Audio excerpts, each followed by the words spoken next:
So,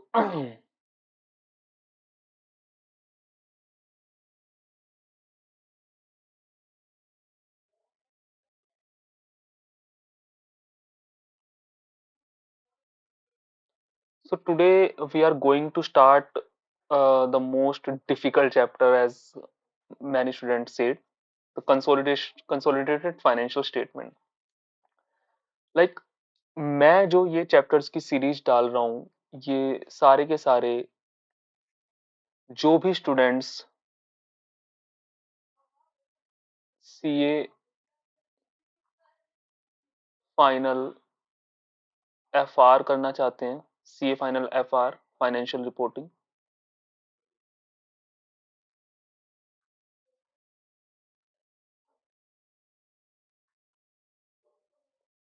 और जो भी बच्चे आईएफआरएस करना चाहते हैं.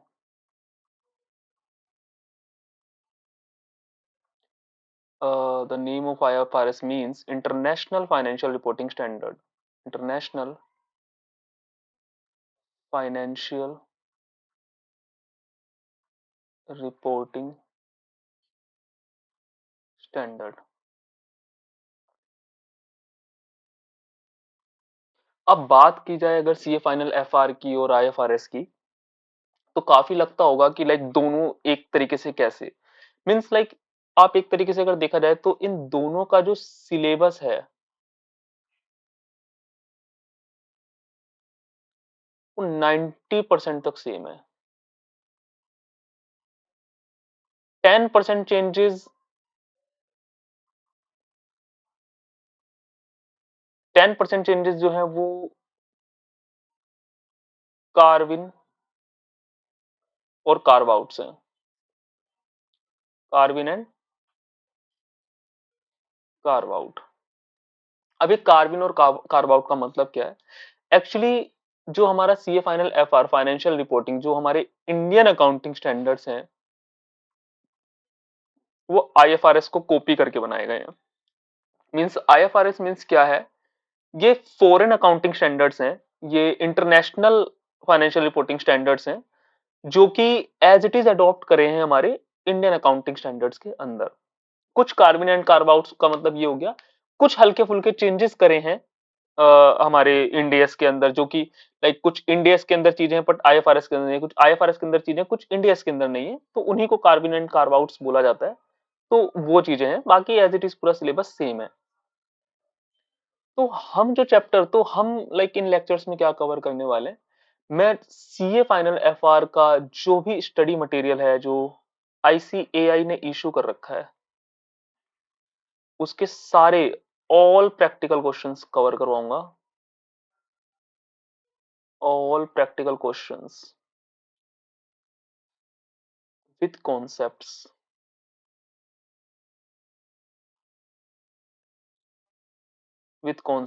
All practical questions with concepts. और आईएफआरएस का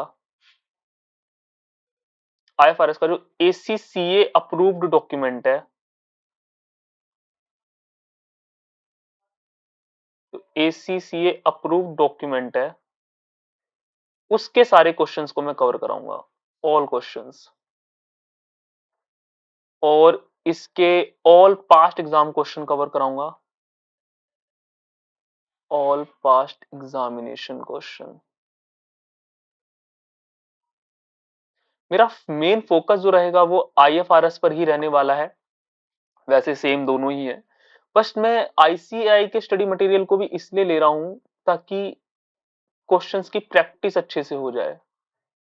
इसका भी स्टडी मटेरियल मैं इसलिए ले रहा हूँ जस्ट बिकॉज फॉर लाइक हमारी प्रैक्टिस अच्छे से हो जाए, तो प्रॉब्लम ना है चीजों को करने के लिए. तो ऑल पास्ट एग्जामिनेशन जो भी इंस्टीट्यूट ये एसीसीए की साइट पर जो भी अपलोडेड है, ऑल पास्ट एग्जामिनेशन के क्वेश्चन पेपर सारे के सारे हम सॉल्व करेंगे.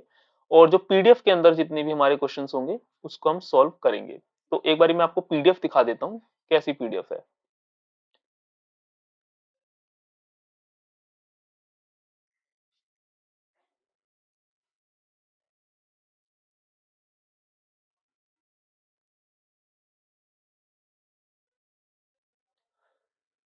तो ये हमारा आईएफआरएस एसीसी ACCA का अप्रूव्ड डॉक्यूमेंट है जो हमको कवर करना रहेगा।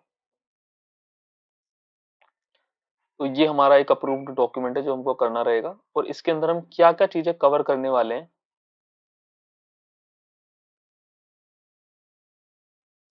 ये ACCA का diploma in financial reporting standards. तो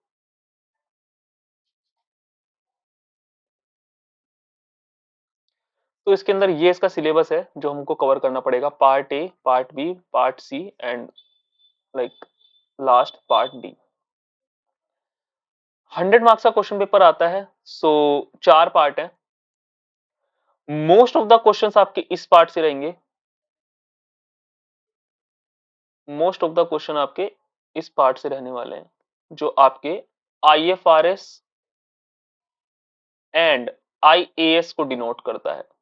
IFRS means international financial reporting standard and IAS means simple international accounting standards, international accounting standards simple. अभी क्या मतलब होता है मैं अच्छे से बताता हूं आपको। तो आपको कुछ ये सिंपल IAS एंड IFRS हैं जो आपको कवर करके जाना पड़ेगा। पार्ट सी के अंदर आप सीखोगे कि किस तरीके से फाइनेंशियल स्टेटमेंट को प्रेजेंट किया जाता है और कुछ एडिशनल डिस्क्लोजर्स क्या क्या होते हैं, अर्निंग पर शेयर की कैलकुलेशन, और इन सब चीजों को हम पूरा कवर करेंगे with all questions and with all concepts. ठीक है, हमारा मेनली जो फोकस रहेगा वो मतलब ये जो जितने भी IFRS है, मैं जो ज्यादातर फोकस जो ज्यादातर जोर दूंगा, बार बार रिवाइज करवाऊंगा, वो मोस्ट इंपॉर्टेंट IFRS तो लाइक ये है शेयर बेस्ड पेमेंट। ये मोस्ट इंपॉर्टेंट IFRS है, मोस्ट इंपॉर्टेंट IFRS। अब अगर नंबर की बात करूं कि अब अगर आप फाइनेंशियल रिपोर्टिंग के इंड एएस के अकॉर्डिंग देखते हैं तो इसका जो इंड एएस है वो 102 है, पर अगर आप IFRS के रिगार्डिंग देखते हैं तो ये इसका IFRS नंबर 2 है। एक चीज और बता देता हूं मैं, IFRS के नंबर और इंड एएस के, ये इनमें हमेशा 100 का गैप होगा। कि लेट सपोज अगर इंडेस 102 है तो IFRS 2 होगा। लेट सपोज अगर इंडेस 110 है, अगर इंडेस 110 है तो आपका IFRS 10 होगा उस केस के अंदर। तो इसमें मोस्ट इंपोर्टेंट पार्ट एक तो ये रहने वाला है, और मोस्ट इंपोर्टेंट पार्ट आपका पार्ट डी रहने वाला है। ये भी मोस्ट इंपोर्टेंट पार्ट आपका रहने वाला है। कई बार तो इंस्टीट्यूट ने 30 से 35 नंबर का क्वेश्चन, फर्स्ट क्वेश्चन ही पूछा हुआ है इस पार्ट से। मींस आपको जो मिनिमम क्राइटेरिया है पास करने का IFRS डिप्लोमा इन IFRS वो 50% है। मींस 100 मार्क्स का पेपर है तो आपको 50 नंबर तो लाने ही पड़ेंगे पास होने के लिए, मिनिमम क्राइटेरिया है।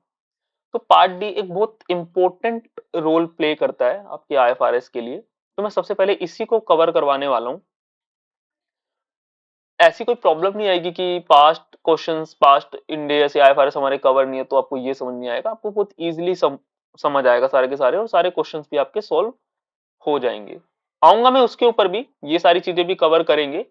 थोड़ा थोड़ा पार्ट में ऊपर वाले IFRS का ले लूंगा, साथ में कवर करता चलूंगा, तो आपको ये भी सारी चीजें समझ आती चली जाएंगी। ओके, तो अब हम स्टार्ट करते हैं अपना कंसोलिडेटेड फाइनेंशियल स्टेटमेंट का चैप्टर। तो पार्ट डी जो कि पार्ट डी के अंदर आता है, तो आपको और अच्छे से समझ आएगा। Let's start.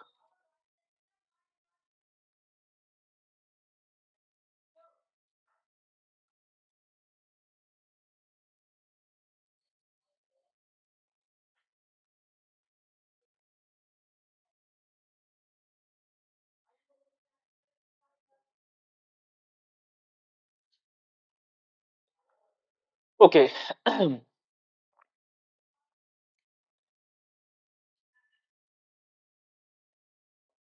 तो यहाँ पर अब मैं जो करवाने वाला हूँ सबसे पहले थोड़ा कॉन्सेप्ट बिल्ड करते हैं, नॉर्मल चीजों के थ्रू कॉन्सेप्ट बिल्ड करते हैं पहले कि अल्टीमेटली इसका मतलब क्या होता है।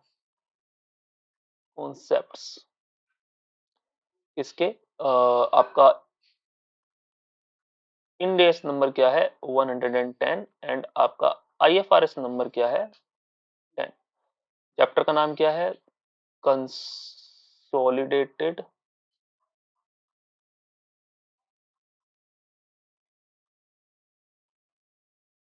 Financial statement. तो चैप्टर का नाम आपका ये है कंसोलिडेटेड फाइनेंशियल स्टेटमेंट। आईएफआरएस के अंदर भी यही है, कुछ अलग नाम नहीं है इसका चैप्टर का। तो मैं एक एग्जांपल के थ्रू आपको इस पूरे चैप्टर को समझाता हूं कि पूरे एग्जांपल के थ्रू लाइक किस वे में ये चीजें चलती हैं। दो कंपनीज थी हमारी। Let's suppose first is Reliance limited and second one is Tata limited. तो रिलायंस लिमिटेड कंपनी क्या थी, अगर मैं इसकी एक नॉर्मल सी बैलेंस शीट अभी के लिए ले लूं यहां पर।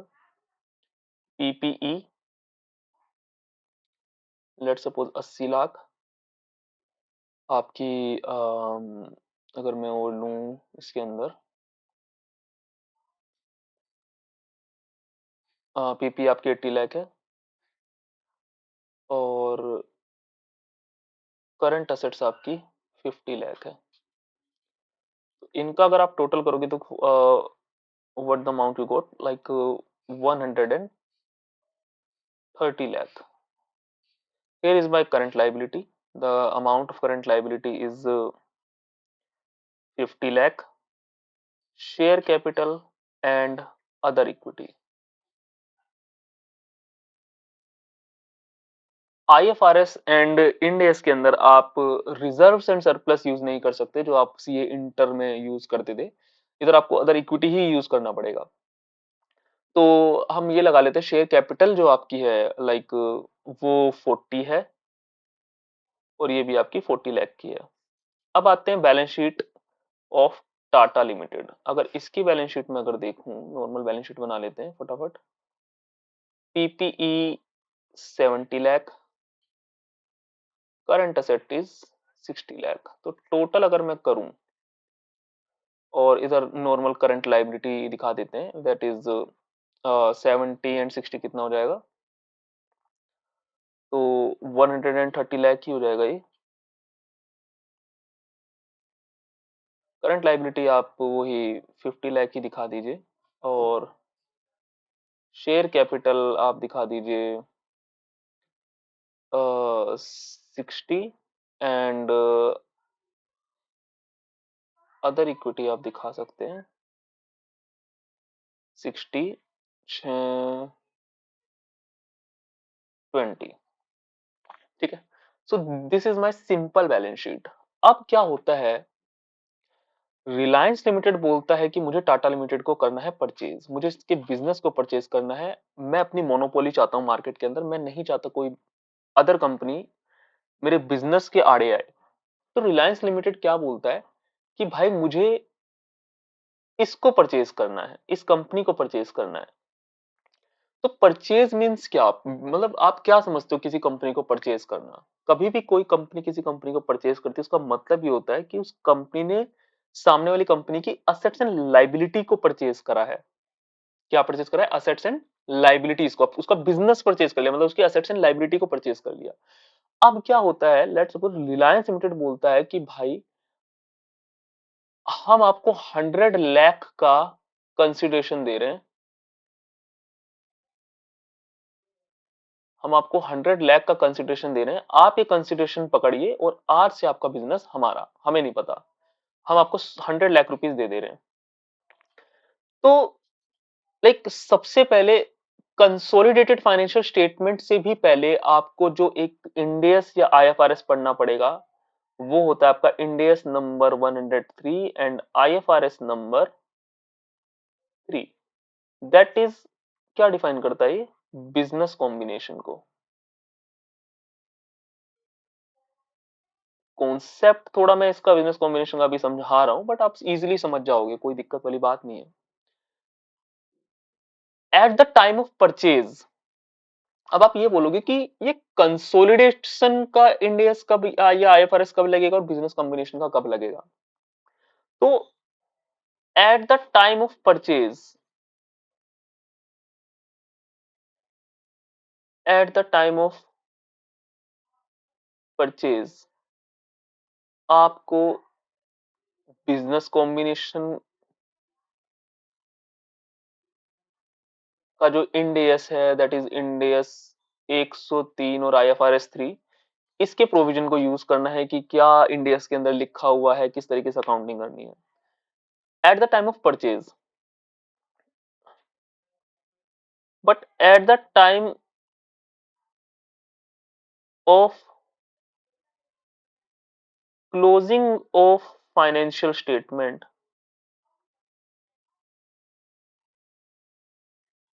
At the time of closing of financial statement, अब आपको उस टाइम पर क्या करना पड़ेगा, तब जो पिक्चर में आता है इंड एस, वो आता है इंड एस 110, इंड एस 110, या फिर आप कह लीजिए IFRS 10, that is consolidated financial statement, consolidated financial statement. Okay, अब क्या होगा, लेट सपोज कि रिलायंस लिमिटेड ने टाटा लिमिटेड को परचेज करा on 1/4/2022, that is 1 April of 2022, यहां पर परचेज करा, ठीक है। ये क्या है, आपकी एक्विजिशन डेट है, ये आपकी क्या है, एक्विजिशन डेट है। अब क्या हुआ कि ये आपकी एक्विजिशन डेट है 1/4/2022 को, ठीक है। अब क्या होगा कि ये आपकी ओपनिंग बैलेंस शीट एक तरीके से, मतलब 1/4/2022 की ही बैलेंस शीट अभी गिवन है आपको। अब 1/4/2022 को क्या हुआ कि अब आपने सामने वाली कंपनी को परचेज कर लिया, मतलब सामने वाली कंपनी की असेट्स और लाइबिलिटी को परचेज कर लिया। अब आप जब आपने परचेज करा तो हर कोई ये पता लगाता है कि यार मेरे को इस बिजनेस को खरीदने में फायदा हुआ है या नुकसान हुआ है। तो फायदा और नुकसान को किस टर्म्स में हम यहाँ पर डिफाइन करते हैं, अगर आपने ज्यादा अमाउंट पे कर दिया है और आपको कम नेट एसेट्स मिल रही है, तो आपका जो अमाउंट जो बैलेंसिंग फिगर निकलता है, दैट इज उसको हम आपको बोलते हैं गुडविल। और अगर आपने कम पैसा पे करा और आपको ज्यादा के नेट एसेट्स मिल गए, तो आप उसको बोलेंगे gain on bargain purchase, gain on bargain purchase. Like CA inter तक इसको हम कैपिटल रिजर्व भी बोलते थे, दैट इज कैपिटल रिजर्व है वही चीज, बट अब आप इसको यहां पर as a gain on bargain purchase define करेंगे और इसको अदर इक्विटी के हेड में ट्रांसफर कर देंगे as per Indians other equity. अब क्या होता है, ये सारी चीजें तो हो गई, ठीक है। अब आगे क्या करेंगे, अब मुझे निकालना है कि भाई मुझे इस बिजनेस के अंदर फायदा हुआ है या घाटा हुआ है, तो वो कैसे निकालेंगे। तो सबसे पहले तो मैं यही देखूंगा, लेट सपोज रिलायंस लिमिटेड ने जो 100 लाख के कंसिडरेशन पर सामने वाली कंपनी को खरीदा, लेट सपोज टाटा लिमिटेड की जो टोटल शेयर कैपिटल थी ना, वो टोटल नंबर ऑफ शेयर्स थे 1 लाख शेयर्स, 1 लाख शेयर्स थे, ठीक है। 6 रुपए का एक शेयर था, 6 रुपए का, ₹6 पर शेयर, 6 रुपए का एक शेयर था। तो आगे क्या होगा, अब total shares, number of shares 1 lakh थे। रिलायंस लिमिटेड ने जो टाटा लिमिटेड के शेयर्स परचेज करे, लेट सपोज 80,000 शेयर्स परचेज कर लिए। आपको क्वेश्चन के अंदर पता रहेगा कितने नंबर ऑफ शेयर्स, 80,000 शेयर्स क्या कर लिए, परचेज कर लिए। तो जब 80,000 शेयर्स परचेज कर लिए, तो अगर मैं पूछूं कि नंबर ऑफ, लाइक कितने परसेंटेज होल्डिंग रिलायंस ने टाटा के अंदर कर ली, तो इसके अंदर अगर हम देखेंगे तो 80,000 डिवाइड बाय 1 लाख शेयर्स, इसको आप सोल्व करोगे तो लेट्स 80% की होल्डिंग है, रिलायंस की 80% की होल्डिंग है अब टाटा के अंदर। अब मुझे यहां पर निकालना है गुडविल का अमाउंट। अब गुडविल का अमाउंट आप किस तरीके से निकालोगे, गुडविल का अमाउंट आप लाइक सबसे पहले आप देखोगे कि आपने कितना अमाउंट दिया है, कॉस्ट ऑफ एक्विजिशन, सामने वाली कंपनी को परचेज करने के लिए अपने 100 लाख रुपीस दे दिए, इसमें से मैं लेस करता हूं नेट असेट्स।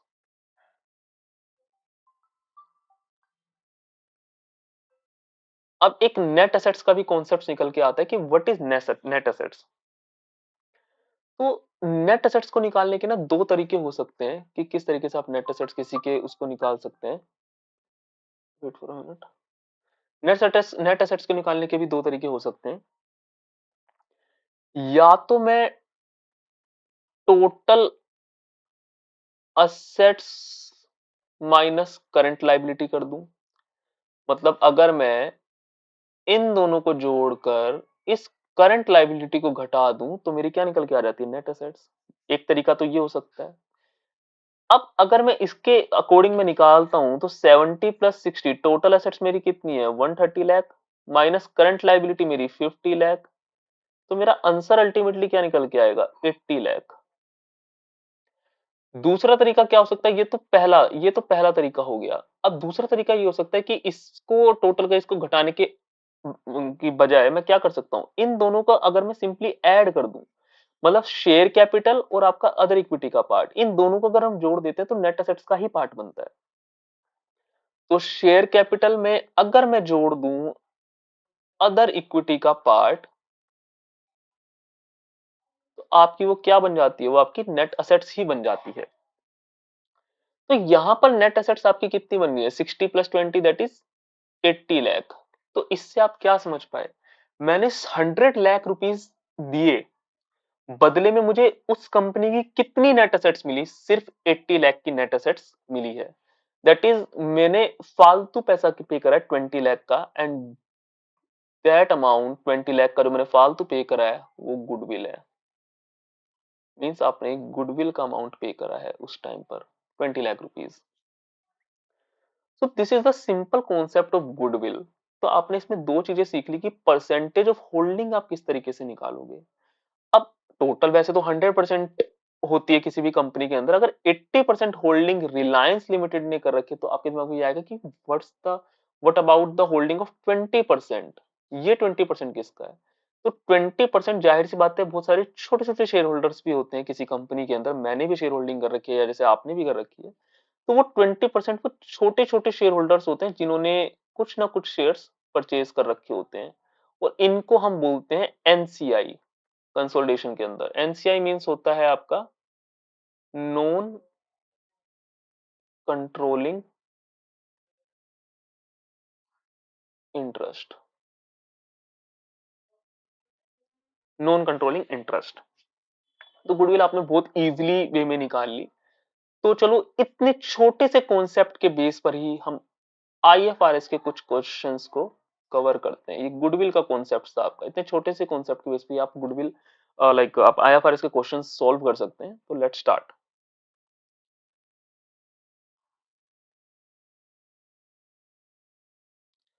तो हम जो अभी कर रहे हैं वो like 21 consolidated statement of financial position ये कर रहे हैं। तो इसमें मैं आपको गुडविल का एक सिंपल सा क्वेश्चन करवाता हूँ जो एग्जाम के एक पॉइंट के रूप में भी आया हुआ है। तो स्टार्ट करते हैं 379 पेज नंबर पे, ऊपर आ गए।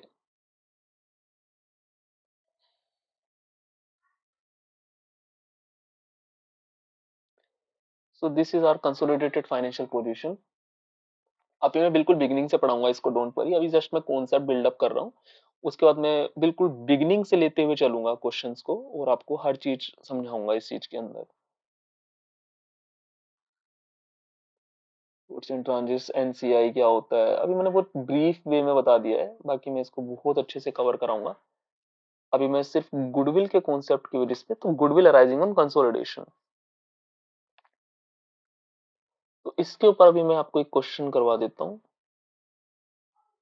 क्योंकि मेनली हमें जो फोकस करना है वो क्वेश्चंस पे ही करना है, थ्योरी पार्ट तो आता नहीं है।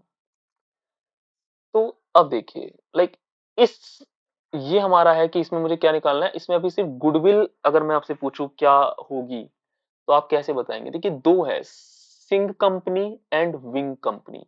आपको ड्राफ्ट स्टेटमेंट दे रखा है financial position of each company, आपको फुल फाइनेंशियल स्टेटमेंट नहीं दे रखा, ड्राफ्ट दे रखा है।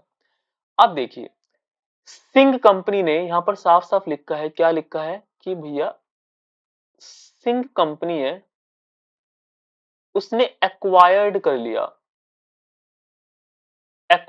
लिया नंबर ऑफ शेयर्स खरीदे हैं किसके, विंग कंपनी के। विंग कंपनी के नंबर ऑफ शेयर्स परचेज करे हैं किसने, सिंह कंपनी ने। तो सिंपल सी चीज है, आप कंसोलिडेटेड फाइनेंशियल स्टेटमेंट बना रहे हो तो Singh company that it is this is your like holding company, यही होने वाला है, और विंग कंपनी आपकी सब्सिडरी होने वाली है। अब इसमें क्या होगा, अब मुझे क्या क्या चीजें, अब इसके अंदर मुझे गुडविल निकालना है, कैलकुलेशन ऑफ गुडविल करना है। तो आपको गुडविल निकालने के लिए क्या क्या चीजें चाहिए होती थी, कैलकुलेशन ऑफ गुडविल की अगर मैं बात करूं, तो बस दो चीजें चाहिए होती थी कि मैंने कितना पैसा सामने वाली कंपनी को खरीदने के लिए लगाया और उस बदले में मुझे कितनी नेट एसेट सामने वाली कंपनी की मिली। तो इसमें देखो, ये सिंह कंपनी की फाइनेंशियल स्टेटमेंट है, सिंह कंपनी। अब सिंह कंपनी में देखो यहां पर नॉन करेंट एसेट्स में क्या आ रहा है, investment in 50,000 shares of wing company at cost. मतलब सिंह कंपनी ने 50,000 शेयर्स खरीद लिए विंग कंपनी के, कितनी कॉस्ट पर, 80,000 की कॉस्ट पर। मतलब एक चीज तो मुझे यहां पर साफ साफ पता चल गई कि भैया कॉस्ट ऑफ एक्विजिशन क्या है। यहां पर मुझे कॉस्ट ऑफ एक्विजिशन इजीली पता चल गया कि मैंने 80,000 रुपीज की इन्वेस्टमेंट करी है विंग कंपनी के अंदर, ताकि सामने वाली कंपनी पर मैं कंट्रोल कर सकूं। कॉस्ट ऑफ एक्विजिशन, अब मुझे इसमें से क्या लेस करना पड़ता है कि भाई सामने वाली कंपनी की कितनी नेट एसेट्स मेरे को मिली है इस केस के अंदर। तो अब नेट एसेट्स की मैं अगर बात करूं, तो नेट एसेट्स मैंने बोला था दो तरीके से आप निकाल सकते हो। टोटल एसेट्स में से अगर आप करंट लायबिलिटी को माइनस कर दो, या फिर आप डायरेक्ट शेयर कैपिटल में अगर अदर इक्विटी को जोड़ दोगे, तब भी आपकी क्या निकल के आती है, नेट एसेट्स। तब भी आपकी क्या निकल के आएगी, नेट एसेट्स। तो इधर देखोगे आपको करंट एसेट्स गिवन है इक्विटी पोर्शन में, और मैं हमेशा आपको रिकमेंड यही करूंगा इस चैप्टर के अंदर, आप इसको ही पकड़कर चलिए।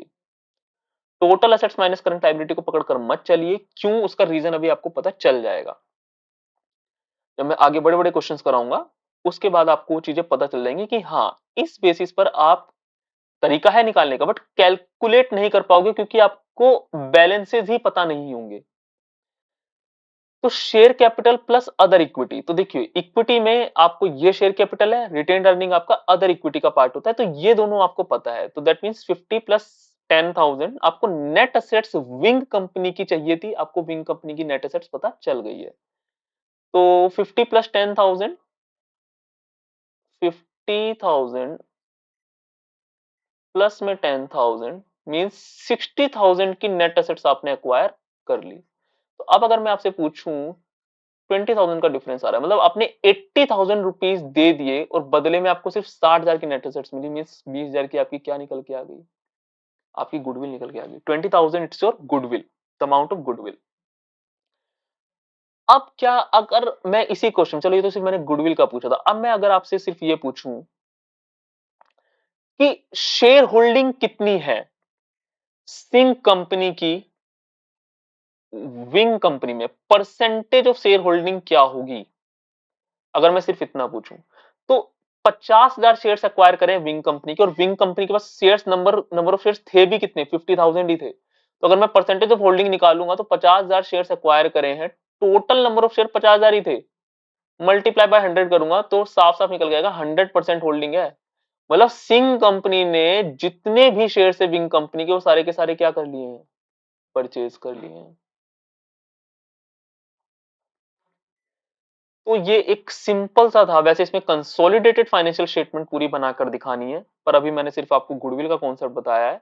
तो जब मैं वो करवाऊंगा आपको पूरा बना के दिखाऊंगा उस वे में, तो आपको समझ आ जाएगा। तो अभी आप देख सकते हो कि गुडविल यहाँ पर इनका भी 20,000 ही निकल के आया, जो हमारा ऊपर निकला था। ओके, ये इन्होंने पूरी फाइनेंशियल स्टेटमेंट बना के दिखाई है। अब आगे अगर देखें, goodwill and non controlling interest, NCI, मैंने बहुत छोटे वे में बता दिया था कि भाई एनसीआई का मतलब क्या होता है। अगर सामने वाली कंपनी ने 80% शेयर होल्डिंग किसी दूसरे कंपनी में करी है, तो रिमेनिंग जो 20% है, जो छोटे छोटे शेयर होल्डर्स होते हैं, उनको ही आप क्या बोलते हैं, एनसीआई ट्रीट करते हैं, वो एनसीआई होते हैं। तो अभी मैं इसकी कैलकुलेशन आपसे करवाऊंगा भी नहीं, अभी सिर्फ मैंने गुडविल आपको सिखाया है, सिर्फ गुडविल की ही कैलकुलेशन करेंगे, बाकी चीजें जैसे जैसे कॉन्सेप्ट्स हम बिल्डअप करते जाएंगे उस हिसाब से हम आगे करते चले जाएंगे। आईएफआरएस बहुत आसान है, मैं हर एक क्वेश्चंस का, हर एक पास्ट एग्जाम का सोल्व कर कर आपको सारी चीजें सिखाऊंगा, आप बहुत इजी वे में सारी चीजें कवर कर जाओगे और आप एग्जाम में पास हो जाओगे। अब क्या होता है, लाइक 80% और ये एनसीआई का मतलब मैंने ब्रीफ में ही थोड़ा बता दे कि भाई ये चीज होती है। अब आपको पता है कि अगर 50% से ज्यादा अगर होल्डिंग हम कर लेते हैं किसी कंपनी में, तो वो कंपनी आपकी क्या बन जाती है, सब्सिडरी कंपनी बन जाती है। वो आपकी क्या बन जाती है, subsidiary company. Like more than 50% आपकी होल्डिंग होनी चाहिए, मोर देन 50%, तो आपको वो सामने वाली कंपनी आपकी सब्सिडरी बन जाती है और आपके ऊपर कंसोलिडेटेड फाइनेंशियल स्टेटमेंट बनाने के लिए प्रोविजंस एप्लीकेबल हो जाते हैं, कंसोलिडेटेड फाइनेंशियल स्टेटमेंट बनाने पड़ जाते हैं। अब ऐसा नहीं है वैसे, लाइक मोर देन 50% हो तभी आपको कंसोलिडेटेड फाइनेंशियल स्टेटमेंट बनाने पड़ेंगे। अगर लेस देन 50, कुछ केसेस ऐसे होते हैं लेस देन 50% भी अगर है तब भी आपको कंसोलिडेटेड फाइनेंशियल स्टेटमेंट बनाने पड़ जाते हैं, like in the case of associate company और लाइक जॉइंट वेंचर। वो बात की बात है, अगले इंडेस बाद का इंडेस है उसमें कवर कर लेंगे। अभी सिर्फ आप होल्डिंग और सब्सिडरी पर ध्यान दीजिए, होल्डिंग एंड सब्सिडरी, बस उसके अलावा कुछ नहीं। आगे इन्होंने बोला, now let us look at what would happen if Singh company had obtained less than 100% of the shares of wing company. इसका मतलब ये होगा, ये बोल रहे हैं ऊपर वाले क्वेश्चन में, अभी ऊपर वाले केस में क्या था, पूरी 100% होल्डिंग सिंह कंपनी कर रही थी। अब इन्होंने ना थोड़ा क्वेश्चन को वो करा है, थोड़ा मतलब थोड़ा चेंज करा है। इन्होंने बोला है, if Singh company had paid $70,000 for 40,000 shares in wing company, the goodwill working would has B. अब लाइक गुडविल आप किस तरीके से निकालोगे फिर, तो बहुत सिंपल है, कुछ भी अलग नहीं होगा। देखो कॉस्ट ऑफ एक्विजिशन तो आपकी वही रहने वाली है, वो हिलने वाली नहीं है। तो अगर मैं इसमें पूछूं आपकी कॉस्ट ऑफ एक्विजिशन, तो कॉस्ट ऑफ एक्विजिशन जो आपकी रहने वाली है, कॉस्ट ऑफ एक्विजिशन तो वही आपकी, एक बार ऊपर देख लेते हैं कितनी थी। कॉस्ट ऑफ एक्विजिशन आपकी 80,000 की थी। सो कॉस्ट ऑफ एक्विजिशन तो आपकी 80,000 की रहने वाली है। इसमें से हम लेस क्या करते हैं हमेशा, नेट असेट्स। इसमें से हम हमेशा लेस क्या करते हैं, नेट असेट्स। बट अब यहां पर एक पॉइंट और निकल के आता है, यहां पर एक पॉइंट और क्या निकल के आता है, यहां पर अब की बार एनसीआई भी है। आप किसी भी कंपनी को जब खरीदते हो तो ऐसा नहीं है कि लाइक होल्डिंग ने अगर 80% होल्ड कर रखा है तो हम बस 80% ही सामने वाली कंपनी के नेट एसेट्स को एक्वायर करेंगे, ऐसा नहीं होता है। आप कभी भी जब सामने वाली कंपनी को एक्वायर करते हो तो पूरा 100% पर करते हो, पूरा 100% पर। अब अगर आपको फॉर्मूला बेस्ड पर चलना है, किसी गुडविल का फॉर्मूला मुझे याद हो जाए तो मैं निकाल लूं, तो उस तो मतलब सिंपल है उसमें कि मींस आप क्या लोगे, cost of acquisition, cost of acquisition जो भी अमाउंट होगा उसमें एनसीआई के अमाउंट को आप जोड़ोगे, आप उसको प्लस करोगे जो भी एनसीआई का अमाउंट होगा, और फिर उसमें से लेस क्या कर दोगे, आपकी जो भी नेट एसेट्स होने वाली है, जो भी आपको नेट एसेट्स मिली है, तभी तो 100% होगा ना, तभी तो पूरा पता चल पाएगा ना। अब अगर आप उस दूसरे वे में देखना चाहते हो कि नहीं यार होल्डिंग के नजरिए से ही निकाले, तो फिर आपको हर चीज का 80% करके आंसर तब भी निकल के आ जाएगा, बट वो चीज गलत हो जाएगी। तो इस केस के अंदर आपको क्या लेना पड़ेगा, लाइक कॉस्ट ऑफ एक्विजिशन आपको पता है, एनसीआई मैं जोड़ रहा हूं और नेट असेट्स। अब ये कैसे, लेट सपोज 80% करा था, तो जो मैंने ये पार्ट पे करा होगा कॉस्ट ऑफ एक्विजिशन का, ये भी तो 80% ही पे करा होगा। मतलब एक्वायर्ड करने के लिए 80% होल्डिंग एक्वायर्ड करने के लिए ही तो मैंने पे करा है। एनसीआई रिमेनिंग 20%, तो 80 प्लस 20 100% हो तो गया। और नेट असेट्स में सामने वाली कंपनी की पूरी 100% पे एक्वायर कर रहा हूं। तो अल्टीमेटली गुडविल निकालने का जो फॉर्मूला बनता है वो ये बनता है, तब यहां पर आपके गुडविल का बैलेंसेस निकल कर आते हैं। अब इस केस में अगर आप देखोगे तो 80% ही एक्वायर करा जा रहा है, मींस इसका मतलब क्या हुआ, आपके 20% आपकी क्या है, आपकी एनसीआई है, 20% आपकी एनसीआई है। अब ये कैसे पता चलेगा कि भैया अब एनसीआई की वैल्यूएशन कैसे होगी? कॉस्ट ऑफ एक्विजिशन चलो 80,000 ठीक है, इसमें मैं जोड़ता हूं non controlling interest, non controlling interest. तो एनसीआई आप कैसे निकालोगे? अब देखो,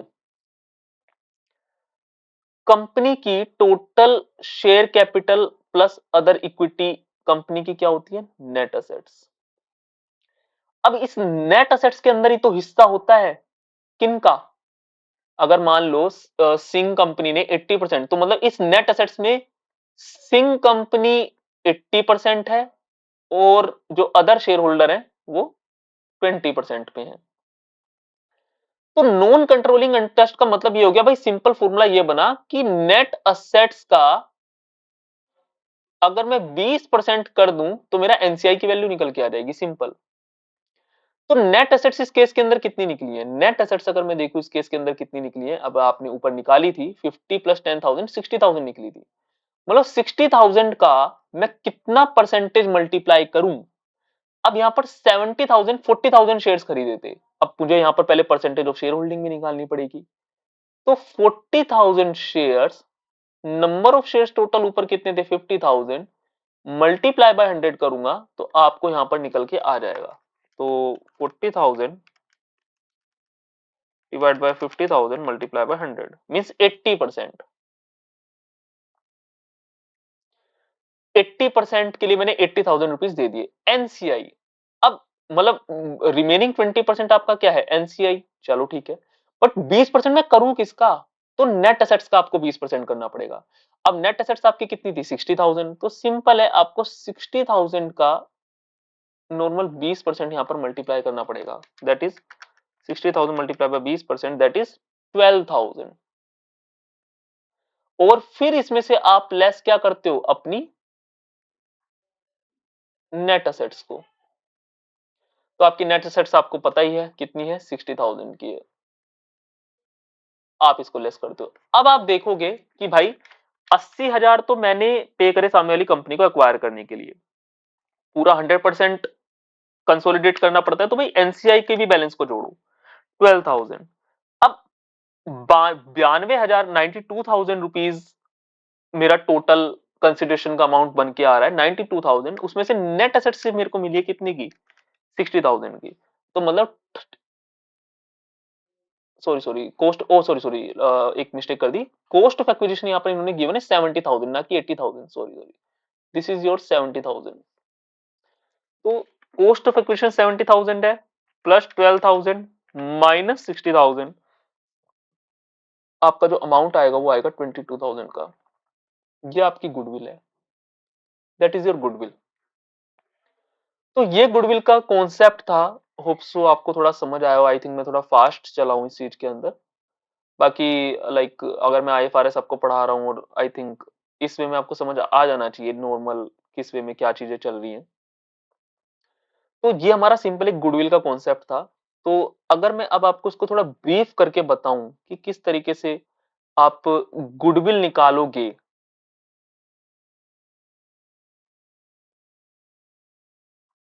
तो आप किस तरीके से गुडविल निकाल सकते हो, तो इधर मैं लिखवा देता हूं, कैलकुलेशन ऑफ गुडविल। तो सबसे पहले आप क्या लोगे? कॉस्ट ऑफ एक्विजिशन, उसमें ऐड करोगे आप नॉन कंट्रोलिंग इंटरेस्ट,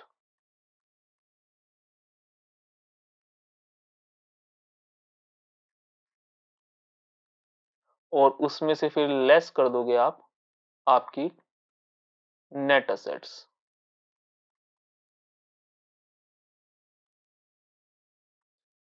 और जो भी आपका निकल के आएगा, लाइक या दो ही चीजें निकल सकती हैं, या तो आपका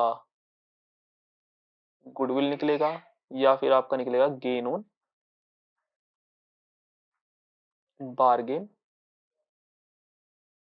परचेज। इन दो चीजों में से एक चीज ही निकलेगी, या तो आपकी गुडविल निकलेगी या फिर आपका गेन ऑन बार्गेन परचेस निकलेगा। तो ये है कैलकुलेशन ऑफ गुडविल की गुडविल की आप कैलकुलेशन कैसे करोगे। लाइक और एक चीज और है, वो बाद में आएगी, वैसे फिर भी लिखवा देता हूं। अगर इम्पेयरमेंट ऑफ गुडविल है, यानी इम्पेयरमेंट, अब ये इम्पेयरमेंट वर्ड क्या है आप बोलोगे, बट ठीक है, बाद की बात है। अभी सिर्फ आप इतना इतना देखे चलो, इतना लेके चलो। तो एनी इम्पेयरमेंट ऑफ गुडविल भी मुझे लेस करना पड़ता है, तब आपके जाके फिर नेट गुडविल निकल के आती है, ये आपकी नेट गुडविल होती है। ठीक है, तो ये आपका कैलकुलेशन ऑफ गुडविल का पार्ट हो गया कि गुडविल की कैलकुलेशन आप किस तरीके से करोगे। अब ये चीज तो ठीक है, आप समझ गए किस तरीके से कैलकुलेशन ऑफ गुडविल होती है। अब अगर मैं और चीज कुछ बताऊं इसके अंदर, अभी इस तरीके से ये तो चीज हो गई कैलकुलेशन ऑफ गुडविल। अगला जो टॉपिक हम कवर करेंगे वो नॉन कंट्रोलिंग इंटरेस्ट का करेंगे कि नॉन कंट्रोलिंग इंटरेस्ट की कैलकुलेशन किस तरीके से होती है। नॉन कंट्रोलिंग इंटरेस्ट,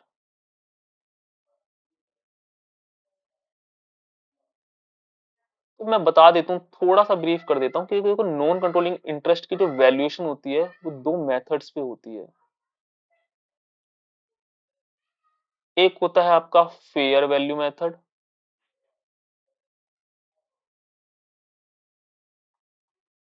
और दूसरा होता है पीएसएनए मेथड।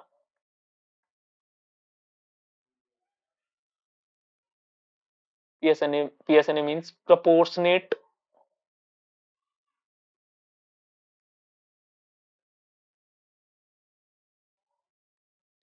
एक होता है आपका PSNA method. PSNA means proportionate share net assets method. तो इन दो मेथड के बेसिस पर आपकी वैल्यूएशन होती है। तो पीएसएनए मेथड आपको जैसे मैंने बता ही दिया है, अभी हमने एक पीएसएनए मेथड के रिगार्डिंग ही गुडविल का क्वेश्चन सोल्व करा था। उसमें क्या हुआ था, आपने नॉन कंट्रोलिंग इंटरेस्ट का परसेंटेज निकाला था कि इतने परसेंटेज एनसीआई है, और नेट असेट्स को आपने मल्टीप्लाई कर दिया था परसेंटेज ऑफ होल्डिंग से, जो एनसीआई की होल्डिंग थी। तो आपका जो भी अमाउंट था वो निकल कर आ गया था पीएसएनए मेथड के अकॉर्डिंग। फेयर वैल्यू में पता है क्या होगा, फेयर वैल्यू में कुछ नहीं होगा, एनसीआई के नंबर ऑफ शेयर्स निकाले जाएंगे, नंबर ऑफ शेयर्स निकाले जाएंगे, और उसको जो भी उस टाइम की फेयर वैल्यू होगी उससे मल्टीप्लाई कर कर आपका आंसर आ जाएगा, उससे मल्टीप्लाई कर आपका आंसर आ जाएगा। तो ये आपका एक नॉन कंट्रोलिंग इंटरेस्ट का एक छोटा सा ब्रीफ मैंने बताया। अगले लेक्चर में आपको मैं पूरा इसको अच्छे से कवर कराऊंगा, गुडविल के भी बहुत सारे क्वेश्चंस करेंगे। तो अभी के लिए इतना ही, बाकी अगले लेक्चर में हम पूरा का पूरा नॉन कंट्रोलिंग इंटरेस्ट और थोड़े फुल फ्लैश क्वेश्चन को भी सॉल्व करेंगे, आईएफआरएस के भी और फाइनेंशियल रिपोर्टिंग चैप्टर के भी। अभी के लिए ओके, बाय।